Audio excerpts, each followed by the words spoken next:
Hello everyone, welcome to our YouTube channel.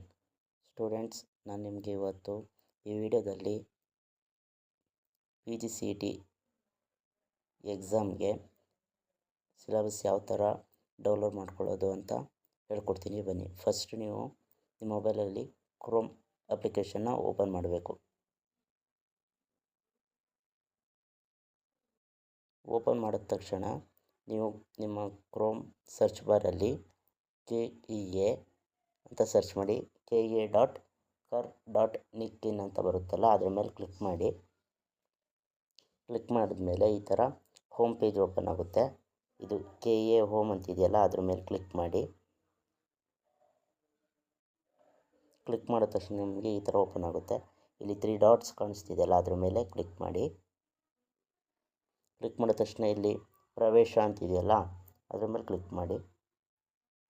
ಇದಾದಮೇಲೆ ಇಲ್ಲಿ PGCET 2024 ಅಂತಿದೆಯಲ್ಲ, ಅದ್ರ ಮೇಲೆ ಕ್ಲಿಕ್ ಮಾಡಿ. MBA MCA MTech MArch ಅಂತಿದೆಯಲ್ಲ, ಅದ್ರ ಮೇಲೆ ಕ್ಲಿಕ್ ಮಾಡಿದ ತಕ್ಷಣ ನಿಮಗೆ ಇಲ್ಲಿ ಕಾಣಿಸ್ತಿದೆ ನೋಡಿ, PGCET 2024 ಪಠ್ಯಕ್ರಮ ಅಂತ. ಇದ್ರ ಮೇಲೆ ಕ್ಲಿಕ್ ಮಾಡಿ. ಕ್ಲಿಕ್ ಮಾಡಿದ ತಕ್ಷಣ ಇಲ್ಲಿ ನಿಮಗೆ civil engineering, computer stream, chemical engineering, environmental engineering, textile technology, polymer science and technology, architecture, biotechnology, electronical stream, mechanical stream, ಮತ್ತು MBA ಮತ್ತು MCA ಇದೆ. ನಿಮಗೆ ಯಾವುದಕ್ಕೆ ನೀವು ಎಕ್ಸಾಮ್ ತೊಗೊಳ್ತಿದ್ದೀರಾ, MBA ಇದ್ದರೆ MBA ಪಠ್ಯಕ್ರಮ ಅಂತಿದೆಯಲ್ಲ, ಅದ್ರ ಮೇಲೆ ಕ್ಲಿಕ್ ಮಾಡಿ. MCA ಅಂತಿದ್ರೆ MCA ಪಠ್ಯಕ್ರಮ ಅಂತಿದೆಯಲ್ಲ, ಅದ್ರ ಮೇಲೆ ಕ್ಲಿಕ್ ಮಾಡಿ.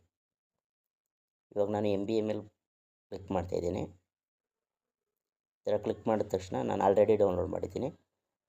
ಅದಕ್ಕೆ ಕ್ಯಾನ್ಸಲ್ ಅಂತ ಹಾಕ್ತಾಯಿದ್ದೀನಿ. ನೀವು ಈ ಥರ ಡೌನ್ಲೋಡ್ ಮಾಡ್ಕೊಂಡ ತಕ್ಷಣ ಇಲ್ಲಿ ನಿಮ್ಮ ಡೌನ್ಲೋಡ್ಸಲ್ಲಿ ಇರುತ್ತೆ.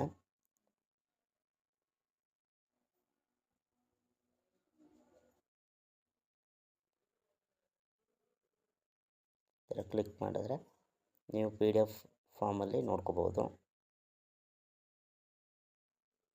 ಇದು ಬಂದು 2024 PGCET MBA ಸಿಲೆಬಸ್ ಆಗಿರುತ್ತೆ.